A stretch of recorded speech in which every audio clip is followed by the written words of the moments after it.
கோவை காந்திபுரம் 8ஆம் number market வீதி பகுதியில் முத்தமிழறிஞர் செம்மொழி காவலர் தலைவர் கலைஞர் அவர்களின் 100 நிறைவு விழா நாடாளுமன்ற தேர்தல் 2024 திமுக இந்தியா கூட்டணி 40-40 வெற்றியை முன்னிட்டு கோவை மாவட்ட திராவிட நடைபாதை வியாபாரிகள் சங்கம் சார்பில் நடைபெற்ற நிகழ்ச்சியில் கோவை மாநகர் மாவட்ட திமுக செயலாளரும் முன்னாள் சட்டமன்ற உறுப்பினருமான நா. கார்த்திக் அவர்கள் கலந்து கொண்டு முத்தமிழறிஞர் செம்மொழி காவலர் தலைவர் கலைஞர் அவர்களின் திருவுருவப் படத்திற்கு மலர் தூவி மரியாதை செலுத்தினார்.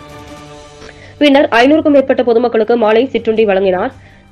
LPF மோட்டார் போக்குவரத்து மாநில பொதுச் செயலாளர் சென்னை அருணகிரிநாதன், திராவிட நடைபாதை வியாபாரிகள் சங்க தலைவர் பி. மணி, பொருளாளர் மகாராஜா முன்னிலையில் திராவிட நடைபாதை வியாபாரிகள் சங்க பொதுச் செயலாளர் காமராஜ் தலைமையில் நடைபெற்ற இந்நிகழ்ச்சியில் மாநகர் மாவட்ட திமுக துணை செயலாளர் கோட்டை அபாஸ், காந்திபுரம் பகுதி திமுக செயலாளர் RM சேதுராமன், LPF தொழிற்சங்கம் க. பிரபாகரன், LPF பொறியாளர் Gopal, LPF LIC Balu, LPF Subbaraj, வட்டக்கழக செயலாளர்கள் K. Ramanathan, S. Bose, Kamalavati Bose, MC, மாநகர் மாவட்ட ஆதி திராவிடர் அணி அமைப்பாளர் டெம்போ சிவா, மாநகர் மாவட்ட தொண்டர் அணி அமைப்பாளர் கராத்தே அர்ஜுனன், தகவல் தொழில்நுட்ப அணி Thiru Narayanan, LPF Rajapandiyan, Prabhakaran, auto Sampath, auto Boopathi, SR Raja, Ramajeyam, Dheeran Deepak, Kumar, Rayappan, Ramachandran, Subramaniam, Parthiban, Srinivasan, Suresh Babu, Mani, Kannan, Ramesh, Venkat Ramamoorthy, Mani, Murugadas, Manjupriya, Rajan, Divyarajan, CP Meenakshi, Latha, Sundar, Parthiban, Sundaram, Rathinavelu, Balu, கழக நிர்வாகிகள், LPF தொழிற்சங்க நிர்வாகிகள், கழக தொண்டர்கள், திரளான பொதுமக்கள் கலந்து கொண்டனர்.